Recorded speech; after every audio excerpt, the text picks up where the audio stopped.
कृष्ण प्रेम धारा ट्रस्ट प्रस्तुत करते हैं कार्यक्रम समर्पण।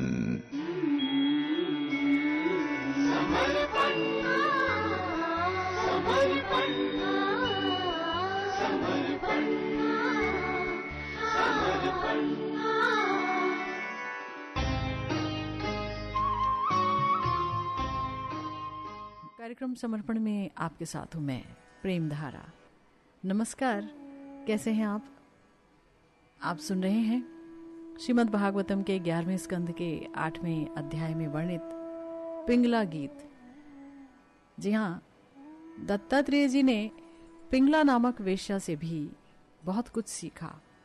आपने सुना कि पिंगला एक दिन अपने ग्राहकों का इंतजार करते करते बहुत थक गई और रात का तीसरा पहर बीत गया, तब भी उसे कोई ग्राहक ना मिला। तो वो बहुत ही ज्यादा निराश हो गई और उस निराशा से उसे बहुत ही ज्यादा कष्ट हुआ। उसके अंदर समस्त आसक्ति टूट गई और उसके अंदर वैराग्य आ गया और विरक्त होकर के उसने भगवान के महत्व को समझा। वो समझ गई कि जितना इंतजार मैंने ये दुनियावी जो इंसान है उनका किया, अगर उतना ही इंतजार अगर मैं भगवान का करती, अगर उतना ही समर्पण मेरा भगवान के प्रति होता, अगर उतनी ही उत्कंठा, उतनी ही बेचैनी, उतनी ही आरती यदि भगवान के प्रति होती, तो मुझे भगवत प्राप्ति हो जाती, भगवान मुझे अंगीकार कर लेते। लेकिन मैंने सुख और धन इसकी अपेक्षा की, ये दुनियावी इंसानों से जो कि अस्तित्वहीन है, एक तरीके से खुद काल के गाल में बैठे हुए हैं, ये भला किसी की क्या रक्षा कर पाएंगे। और पिंगला जी ने अपने शरीर को भी समझा कि ये शरीर एक घर है जिसमें हड्डियों के टेढ़े तिरछे बांस और खंभे लगे हैं, चमड़ा है, रोए हैं, नाखून है, इसमें 9 दरवाजे हैं जिनसे मल निकलता है और इसमें संचित संपत्ति मात्र मल और मूत्र है। और ऐसे स्थूल शरीर को मैं प्रिय समझ रही थी, इनका सेवन कर रही थी। पिंगला जी सोच रही हैं, बहुत ज्यादा उनको पछतावा हो रहा है।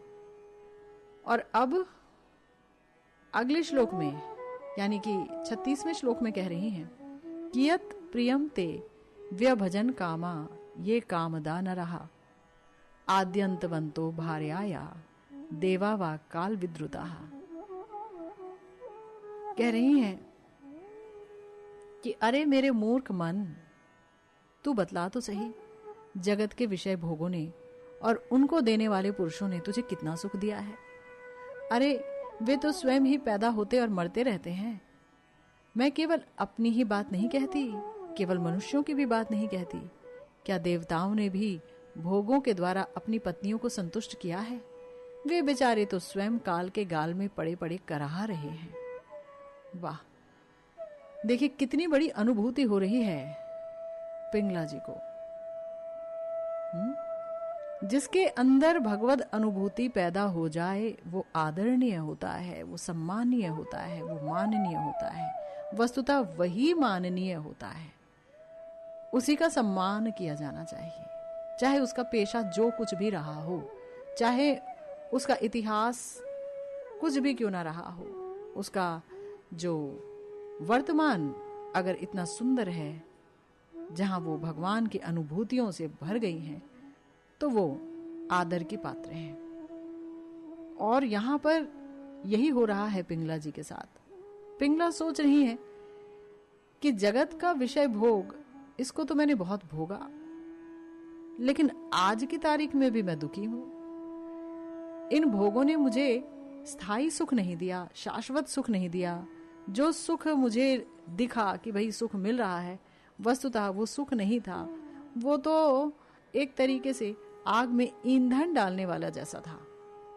देखिए, मन जो है ना हमारा, वो इंद्रियों का राजा है और इंद्रियां जो कुछ भोग करते हैं वो मन के संयोग के साथ करते हैं। आंखें देखती हैं अगर किसी चीज को पूरी तरह से, तो मन भी वहां होगा तभी वो देख पाती हैं। अगर हमारी आंखें देखती भी हैं तो भी उस रूप को हम ग्रहण नहीं कर पाते हैं। रूप मन के संयोग से ही ग्रहण होता है। ध्वनि, आवाज मन के संयोग से ही ग्रहण होती है। कोई बात जिसमें हमारा मन लगा तो हम घंटों बातें करते चले जाते हैं क्योंकि मन लग रहा है। अब मन नहीं लगा तो चाहे कोई कितना भी बोल ले, नींद आ जाती है, यहां वहां मन चला जाता है। कान सुन रहे हैं बेशक, लेकिन अंदर कुछ नहीं जा रहा है। कोई पूछ ले क्या सुना आपने, तो उत्तर होगा हमें नहीं पता हमने क्या सुना। कान सुन रहे थे लेकिन मन वहां नहीं था। तो मन को ही धिक्कार रही है मानो कि हे मन, तुम इंद्रियों को लेकर के विषय भोग कराते हो, इंद्रियों के साथ मिलकर के तुम दुनिया भी विषय भोग कराते हो। तुम्हारी आदत कितनी गलत है ना। जन्म जन्म के कितने गलत संस्कार तुम्हारे अंदर छपे हुए हैं। कितने ही जन्मों से तुमने सिर्फ विषय भोग किया है। आंखों से भौतिक रूप को देखा, कानों से भौतिक शब्द का रसपान किया, नाक से भौतिक सुगंध को सूंघा, जुबान से भौतिक खाने को खाया और आज तक संतुष्ट नहीं हुए।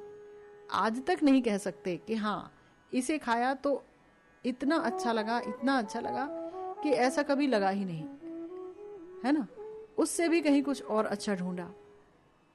कभी ऐसी कोई चीज मिली क्या जिसे पा करके और फिर समस्त चाहना और पाना ये समाप्त हो जाए?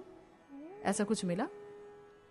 इन आंखों ने कितना भोगा है रूप को, इन कानों ने कितना सुना है कई तरह के गीतों को, वाणियों को।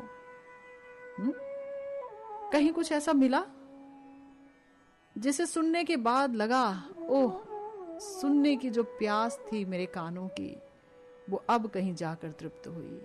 ये कितनी मीठी चीज मैंने सुन ली। भौतिक लोग ऐसा संयोग नहीं पा सकते क्योंकि ऐसा सुयोग तो कृपा से ही प्राप्त होता है। सत्संग में भगवान के जो भक्त हैं, महत हैं, उनकी कृपा से प्राप्त होता है। तो अगर कोई श्री कृष्ण रूप का ध्यान करने लगे,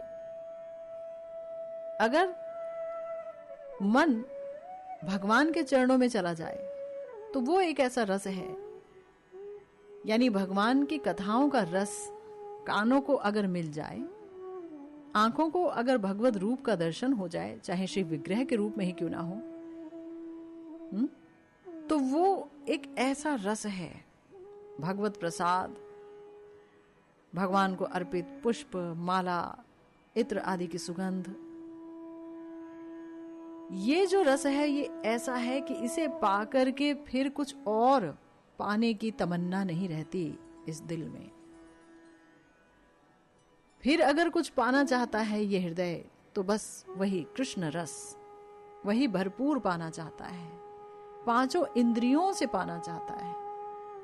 लेकिन मन तो एक है ना, और भगवान का जो रूप है, रस है, भगवान के जो शब्द हैं, स्पर्श है, सुगंध है, ये सब कुछ ये इतने मत्तता से भरे हैं, ये इतने तृप्तिदायक शीतल हैं कि अगर किसी को इसका अनुभव हो गया तो वो पांचों इंद्रियों से इन पांचों रसों का भोग करना चाहेगा, वो भी एक साथ।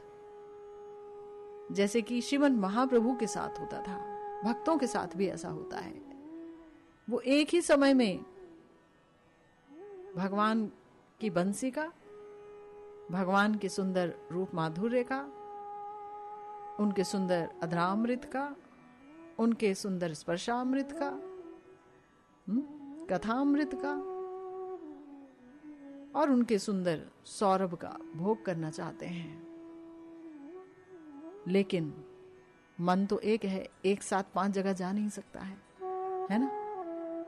तो सुख अगर है तो वो है श्री कृष्ण चरणों में, और सुख कहीं नहीं है, यकीन मानिए।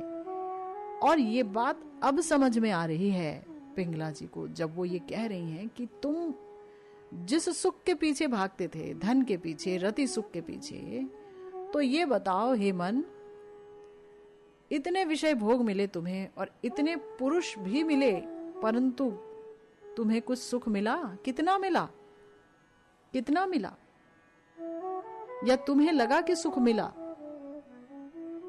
अगर ऐसा होता तो आज तुम इतने दुखी नहीं होते। अरे इस भौतिक जगत का कोई व्यक्ति किसी को क्या सुख देगा? कितना दे लेगा? जो स्वयं पैदा होता है और मरता रहता है, वो भला किसी को क्या सुख देगा? हम हैं भगवान के अंश, हमें चाहिए शाश्वत आनंद, शाश्वत सुख। लेकिन ये शाश्वत सुख तो कोई देवता भी नहीं दे सकता, क्योंकि वो भी काल के गाल में पड़े पड़े करा रहे हैं। सब के सब सिर्फ एक भगवान हैं जो कालातीत हैं, जो मायातीत हैं। बाकी सब काल के प्रहार के कारण पैदा होते हैं और समाप्त होते हैं। जिस समय महाप्रलय आ जाती है उस समय स्वर्ग आदि समस्त लोक समाप्त हो जाते हैं, ब्रह्मांड समाप्त हो जाते हैं और देवी देवता स्वर्ग में ही रहते हैं। तो फिर वो भी जो है समाप्त हो जाते हैं। तो काल का प्रहार बहुत तीव्र है, इससे कोई बच नहीं सकता है। तो ये देवता भी भला किसी को क्या संतुष्ट कर पाएंगे? यही बात पिंगला जी अपने आप को समझा रही हैं कि जो काल के द्वारा प्रभावित है वो कभी भी किसी को सुखी नहीं कर सकता, वो सुख नहीं दे सकता, क्योंकि वो खुद क्षय को प्राप्त है, परिणाम को प्राप्त है, उसका भाव परिणाम को प्राप्त है। यानी वो भी समाप्त हो जाएगा धीरे धीरे, उसका शरीर समाप्त हो जाएगा, उसकी सुंदरता समाप्त हो जाएगी, उसका सब कुछ समाप्त हो जाएगा, उसका पैसा समाप्त हो जाएगा, और जो सुख लेने के लिए बैठा है वो भी भला कहाँ रहेगा। तो शाश्वत सुख सिर्फ और सिर्फ एक ही है जो दे सकते हैं, और देते हैं भगवान। ये इतना सुख देते हैं, ये इतना आनंद देते हैं कि जो भाग्यशाली व्यक्ति है वो इनके चरणों का आनंद पाकर के, इनके चरणों का सानिध्य पाकर के परमहंस हो जाता है। उसे दुनिया की हकीकत समझ आ जाती है। वो समझ जाता है कि जब तक आपके पास यौवन है, धन है, काम करने की ताकत है, आपकी पूछ है, तो ये सब आपके अपने हैं। जिस दिन इन चीजों ने साथ छोड़ा, जिस दिन हमारी जेब खाली हुई, जिस दिन बुढ़ापा आया, जिस दिन बीमारियां लगी, उस दिन सारी सच्चाई सामने आ जाती है अपने संबंधियों की। और अगर किसी ने सेवा कर भी ली तो भी कब तक करेगा, कितना करेगा?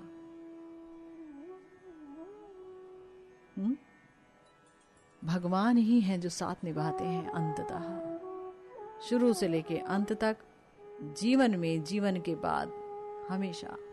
और कितने करीब रहते हैं, आपने पिछली दफा सुना है, पिंगला जी ने बताया कि हमारे हृदय में ही भगवान रहते हैं। इतने करीब भला कौन रिश्तेदार रह सकता है? वो जिसे हम कहें कि तुम मेरे दिल के चैन हो, तुम मेरे दिल में रहते हो, 10,000 बातें कर लें, लेकिन कोई किसी के दिल में रह नहीं सकता है। ये सब कहने सुनने की बातें हैं, है ना? कसमें, वादे, प्यार, वफा सब बातें हैं, बातों का क्या? कोई किसी का नहीं, जगत में झूठे नाते हैं, नातों का क्या?